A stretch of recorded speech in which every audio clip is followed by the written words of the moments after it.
Bonjour à tous et bienvenue sur cette présentation du règlement général sur la protection des données. Je vais vous expliquer avec des mots simples et vous allez comprendre la finalité d'un tel règlement. Vous saurez ainsi les choses à mettre en place pour être conforme au règlement sur la protection des données personnelles. Je m'appelle Thomas Jérôme Bouche et je suis correspondant informatique et liberté indépendant. Entrepreneur depuis 25 ans, je connais vos impératifs et vos obligations dans la direction de votre entreprise. L'optimisation de votre temps est cruciale et pourtant vous êtes dans l'obligation d'être aux normes, aussi bien en matière de sécurité que de législation concernant les données à caractère personnel. Cette petite vidéo vous permettra d'avoir une vue d'ensemble plus précise sur les tenants et les aboutissants d'un tel règlement. Elle ne dure qu'une dizaine de minutes et vous évitera de lire les 50 pages du règlement général sur la protection des données. Tout d'abord, qu'est-ce que le RGPD ? Le règlement européen sur la protection des données est une directive qui oblige toutes les entreprises et les administrations à respecter certaines règles concernant le traitement des données à caractère personnel. Il est entré en vigueur le 24 mai 2016 et sera applicable le 25 mai 2018. En d'autres termes, le 25 mai 2018, toutes les entreprises qui gèrent des traitements de données à caractère personnel seront dans l'obligation d'être aux normes. La particularité de ce règlement est qu'il concerne toutes les entreprises qui effectuent des traitements sur des données à caractère personnel de citoyens européens, pas seulement en France et en Europe. Aucun des pays transmettant des données personnelles de citoyens européens ne peut y déroger. Il est directement applicable et sera appliqué de manière uniforme dans tous les pays du monde. Mais pourquoi un tel règlement ? Eh bien parce que la gestion des données à caractère personnel de citoyens européens est une belle pagaille depuis des années. La finalité d'un tel règlement est de protéger les citoyens européens contre les utilisations malveillantes de leurs données à caractère personnel. Les citoyens européens, c'est moi, c'est vous et tous les membres de votre famille. Savez-vous combien d'entreprises détiennent vos données à caractère personnel ? Savez-vous ce qu'elles en font ? Savez-vous quel est le dernier fichier de données à caractère personnel qui a été piraté à l'échelle mondiale et engendré des millions de morts ? En 1940, si le fichier des citoyens européens de confession juive avait été crypté, les nazis n'auraient pas pu exterminer plus de 6 millions de juifs. Ce règlement général sur la protection des données est donc là pour nous protéger, nous, notre génération et les générations futures, contre les organisations malveillantes à plus ou moins grande échelle. Vous en comprendrez donc la nécessité.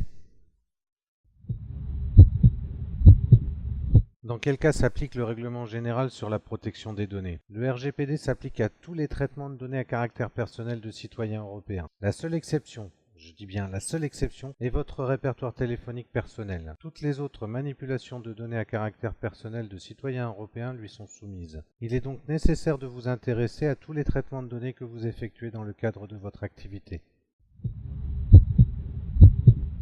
Devant un tel règlement, qui est le responsable du traitement des données ? Dans une entreprise, le seul responsable du traitement des données à caractère personnel est le chef d'entreprise, c'est-à-dire la personne qui dirige, qui décide et qui met en place le traitement des données. Sa responsabilité est d'ordre pénal. En cas de non-respect du règlement général sur la protection des données, ce n'est pas l'entreprise qui sera poursuivie, mais bel et bien le dirigeant. Votre responsabilité face au traitement des données à caractère personnel est donc sérieusement engagée. Que risquez-vous si vous ne vous mettez pas aux normes ? Si vous ignorez le règlement général sur la protection des données ? Si vous omettez de mettre en place les directives et les procédures nécessaires à la protection des données personnelles dont vous êtes responsable ? Le règlement général sur la protection des données prévoit, en cas de manquement de la part des entreprises, une amende administrative de 4% de votre chiffre d'affaires annuel mondial, plus l'amende au tribunal pénal, plus les dommages et intérêts aux plaignants si une plainte a été déposée. L'Europe a décidé de frapper fort les entreprises et les administrations qui ne respecteraient pas ces directives, cela pour faire appliquer ce règlement dans les moindres détails et les meilleurs délais. Sachez que toutes les administrations sont aussi concernées par ce règlement et l'amende administrative appliquée s'élève à un montant de 20 millions d'euros minimum. Vous vous dites, suis-je concerné ? Est-ce que j'effectue des traitements de données à caractère personnel ? Qu'est-ce qu'une donnée à caractère personnel ? Qu'est-ce qu'un traitement de données ? Toutes ces questions, je vais y répondre dans les diapos suivantes afin que vous soyez bien informés. Ce qui nous amène à cette première question. Qu'est-ce qu'une donnée à caractère personnel ? La notion de donnée à caractère personnel n'est pas forcément claire pour tous. Selon le règlement général sur la protection des données, est une donnée à caractère personnel toute donnée permettant d'identifier directement ou indirectement un citoyen européen. Lorsqu'on parle d'accès direct, on veut dire par l'accès à sa fiche complète sur une base de données ou un document papier. Par exemple, une fiche client, une fiche de paye, un dossier médical, une facture, un devis, tout document papier ou électronique qui rassemblerait toutes les données personnelles d'un individu. Lorsque l'on parle d'accès indirect, on veut dire l'accès à une donnée qui permettrait d'identifier un citoyen européen en la croisant avec d'autres sources de données. Par exemple, un numéro de téléphone permet de retrouver le nom, l'adresse d'un citoyen par le biais d'un annuaire téléphonique. Une plaque d'immatriculation permet de trouver le nom, l'adresse d'un citoyen par le biais de fichiers des cartes grises. Le numéro de sécurité sociale permet de retrouver les coordonnées et le dossier médical du citoyen par le biais du fichier de la sécurité sociale. Mais vous allez me dire, on n'a pas tous accès au fichier de la sécurité sociale ou au fichier des cartes grises. Oui, c'est vrai, mais pour la plupart d'entre nous. Mais certains citoyens ont cet accès et de plus, ces bases de données peuvent être elles-mêmes piratées. Donc retenez bien. Toute donnée pouvant être rattachée de près ou de loin à un citoyen européen est considérée comme une donnée à caractère personnel. D'ailleurs, si vous réfléchissez, vous pouvez vous rendre compte que l'on a des données à caractère personnel tout autour de nous et tout le temps. Vous avez donc forcément, dans le cadre de votre activité, des données à caractère personnel que vous traitez pour le besoin de votre métier. Voici donc quelques exemples de données à caractère personnel. Un nom, un prénom, une photo sont des données que l'on retrouve par exemple sur des badges d'accès au sein de votre entreprise. Une adresse mail qui peut être utilisée sur un simple moteur de recherche pour retrouver la personne concernée. Avez-vous déjà essayé de taper votre email dans un champ de recherche de Google? Essayez et vous serez étonné du nombre d'informations que l'on peut récupérer sur vous. Un numéro de téléphone, comme je vous le disais plus haut, il suffit d'un annuaire téléphonique pour retrouver les informations sur le citoyen européen. Un CV, une candidature, si vous les laissez traîner dans votre bureau ou sur le comptoir de votre magasin, ce sont des données directement accessibles par tous les gens qui peuvent poser leurs yeux dessus. Des images de vidéosurveillance.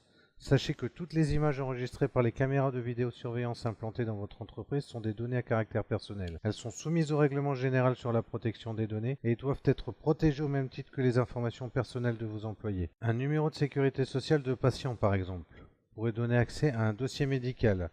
Dans ce cas, on parle de données très sensibles. Une plaque d'immatriculation qui permet de remonter au nom et à l'adresse du titulaire de la carte grise. Même une adresse IP que l'on enregistre sur les serveurs lors de la connexion sur votre site internet. Cette donnée permet de remonter jusqu'à l'adresse de l'utilisateur en passant par le fichier de l'opérateur.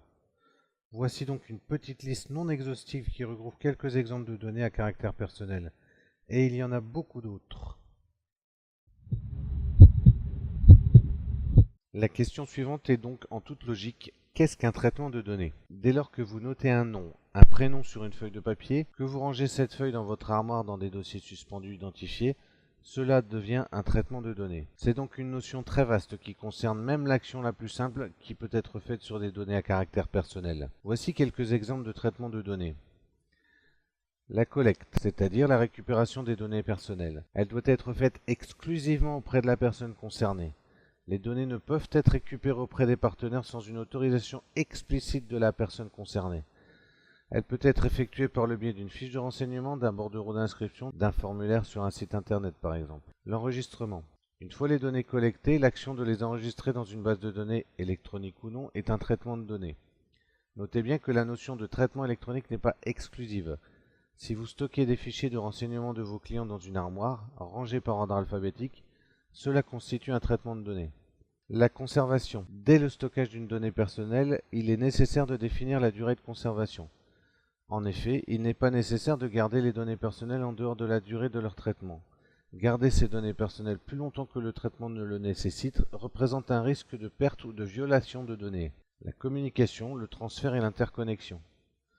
L'exportation de données personnelles est soumise au règlement général de la protection des données. Il n'est pas autorisé de transférer les données sans autorisation explicite des personnes concernées, à moins que ce transfert ne soit question de sécurité nationale. Pour les transferts au sein d'un même groupe dans des pays différents, la consultation de la CNIL est nécessaire car pour certains pays, il est rigoureusement interdit de transférer des données à caractère personnel de citoyens européens. En bref, les traitements de données sont tous des actions, qu'elles soient de grande envergure ou non, sur des données à caractère personnel de citoyens européens. Tous ces traitements doivent être analysés, étudiés et répertoriés dans le registre obligatoire. Ce registre doit être présenté à la CNIL en cas de contrôle. Je reviens volontairement sur cette notion parce qu'elle me paraît importante. Le traitement des données est-il exclusivement électronique? Eh bien non. Le traitement des données est considéré dès lors qu'il y a traitement de données et pas forcément par le biais d'un moyen électronique. Toutes les données personnelles, y compris celles contenues dans des dossiers papier, sont des traitements soumis au règlement européen sur la protection des données. Selon le RGPD, tout ensemble structuré de données accessibles selon des critères déterminés constitue un fichier de données à caractère personnel. Je vais vous donner un exemple simple. Tout au long de votre vie professionnelle, vous récupérez des cartes de visite d'autres professionnels que vous croisez. Ces cartes de visite contiennent des données à caractère personnel. Si vous jetez en vrac ces cartes de visite dans une boîte à chaussures, cela ne constitue pas un fichier de données à caractère personnel. Par contre, si vous les rangez dans un porte-cartes de manière structurée par ordre alphabétique qui permet de retrouver facilement un individu et toutes ses données, cela constitue un fichier de données à caractère personnel. Alors retenez bien, il n'y a pas de limite à la vie privée.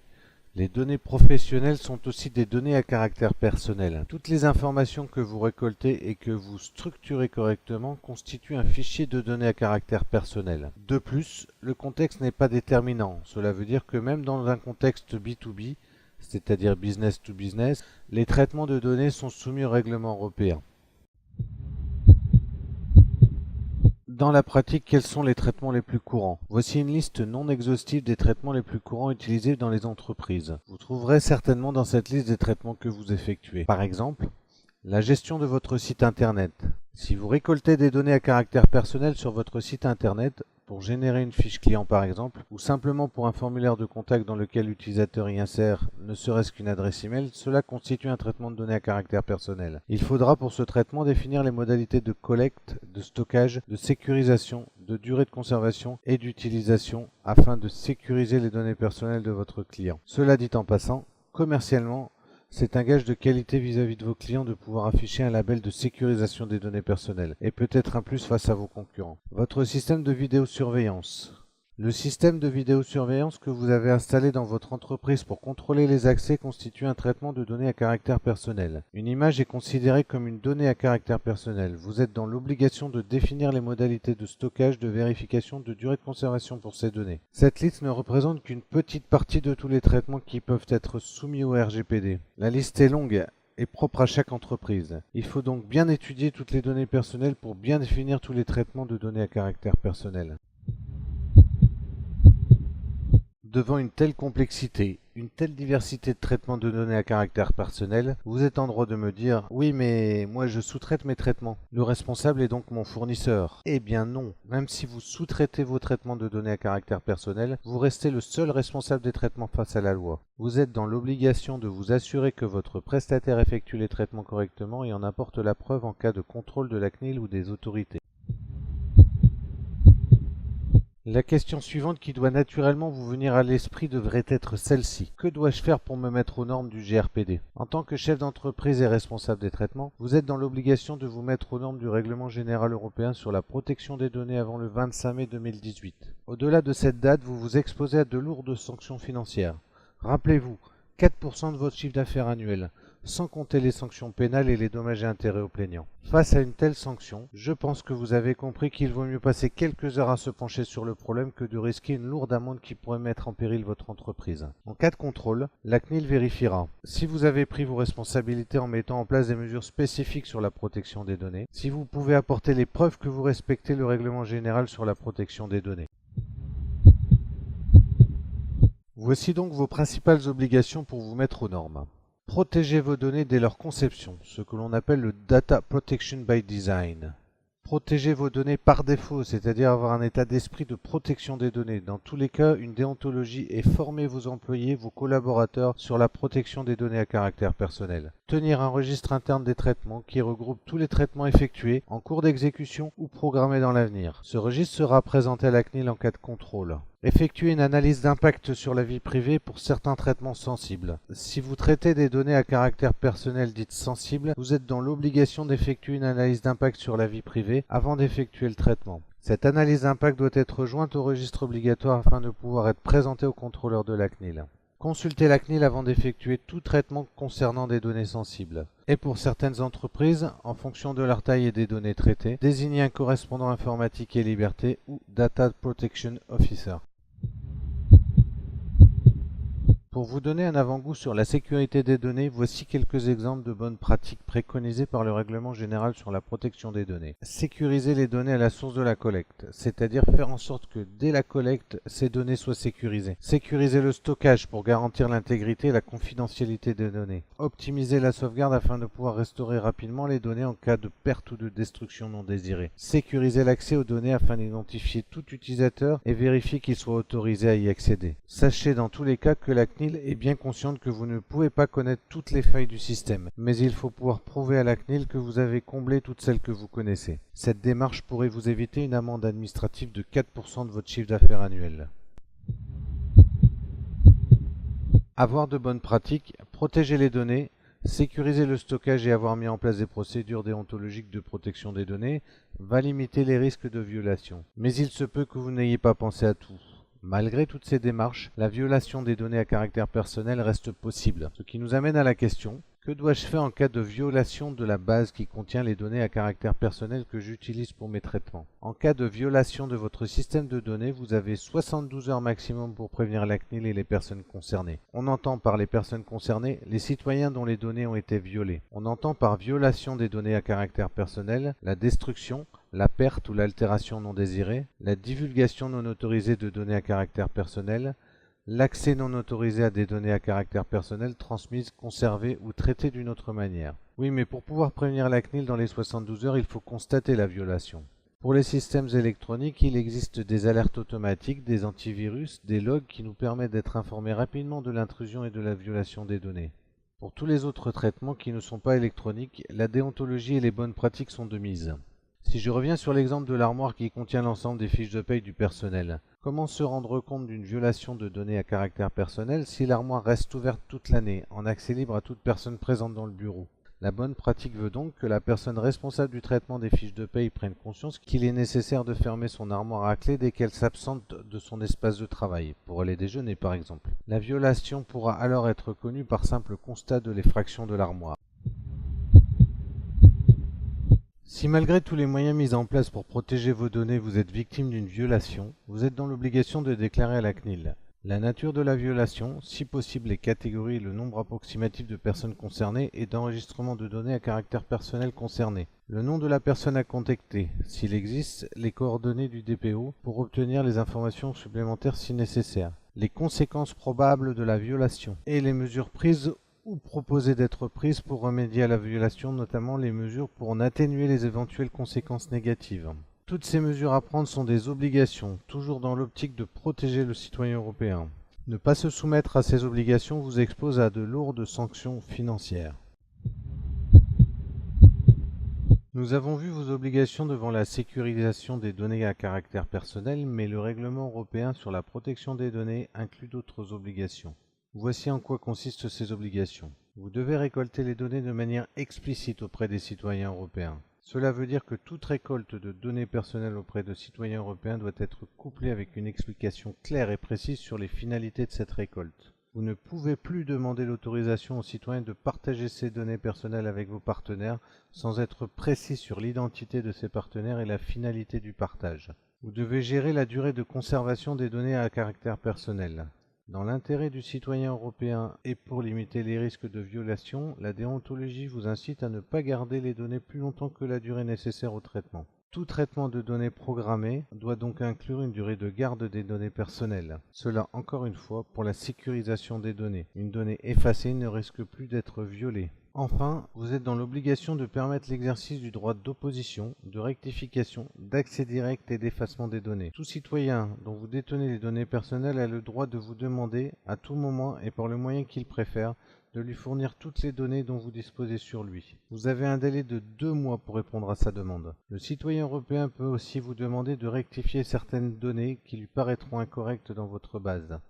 Enfin, il est en droit de vous demander d'effacer définitivement toutes les informations qui le concernent dans votre base de données et vous êtes dans l'obligation d'exécuter son ordre. Tout manquement à ces obligations pourrait engendrer une plainte de la part du citoyen européen auprès de la CNIL, ce qui aurait pour conséquence un contrôle de vos traitements de données à caractère personnel. Après avoir découvert tout ce que je viens de vous dire, vous pourriez encore me dire « Oui, Mais il y a quand même peu de chances que la CNIL vienne me contrôler. De toute ma carrière, la CNIL n'est jamais venue chez moi. Quelles sont les chances pour que la CNIL vienne me contrôler? La CNIL effectue des contrôles aléatoires et aura, dès le 25 mai 2018, l'autorité d'infliger de lourdes sanctions financières aux entreprises. Elle effectue aussi des contrôles suite aux plaintes des utilisateurs. Aujourd'hui, sur le site de la CNIL, tout citoyen peut déposer une plainte en 3 clics. Le risque sera aussi augmenté par l'appât du gain de la part de citoyens européens qui verront, dans le règlement européen sur la protection des données, une nouvelle source de revenus dans les dommages et intérêts auxquels ils auraient droit en cas de manquement au règlement. Ce phénomène sera amplifié par la CNIL qui communique fortement sur les droits des citoyens et les médias qui relaieront l'information. Les chances d'être contrôlés et sanctionnés sont donc réelles et sérieuses. Ne pensez pas que ça n'arrive qu'aux autres. Le règlement général sur la protection des données a été mis en place pour stopper et inhiber tous les traitements de données à caractère personnel illicites, comme par exemple ceux qui remplissent nos boîtes email de messages non désirés. Il est là pour vous protéger en tant que citoyen européen. Alors, comment faire pour se mettre aux normes? Comme vous l'avez bien compris, la mise aux normes n'est pas simple. Elle nécessite un changement d'état d'esprit et la mise en place de bonnes pratiques pour vous et vos employés. Prendre conscience de la nécessité de protéger les données personnelles, c'est vous éviter de lourdes sanctions financières, mais surtout participer à la mise en place d'une sécurisation optimale des données à caractère personnel des citoyens européens. Seul, à moins d'avoir beaucoup de temps, vous allez avoir des difficultés pour vous informer et entamer une mise aux normes efficace. Je suis là pour vous aider, vous informer et vous apporter mon aide dans cette mise aux normes. Je vous propose de faire un audit de votre entreprise afin d'établir un état des lieux précis de votre gestion des données à caractère personnel et mettre en place un plan d'action pour être dans la légalité et éviter une sanction financière. Cet audit vous permettra d'avoir une vision globale de ce qui se passe dans votre entreprise en matière de données à caractère personnel. Il vous décrira les méthodes et les bonnes pratiques à mettre en place avec votre équipe. Je pourrai vous aider aussi dans la rédaction de vos registres de traitement, vos procédures d'exécution et participer à des réunions d'information avec vos employés pour leur expliquer et leur faire comprendre la nécessité du règlement général sur la protection des données. Ces sessions d'information sont nécessaires pour que votre équipe et vous-même puissiez pratiquer les bonnes méthodes en matière de protection des données. N'attendez donc pas que la CNIL vous tombe dessus. Appelez-moi avant qu'elle arrive. Je suis à votre entière disposition pour vous rencontrer. Je vous remercie de votre attention et j'espère que cette présentation vous aura fait prendre conscience de l'importance de se mettre aux normes en matière de protection des données à caractère personnel.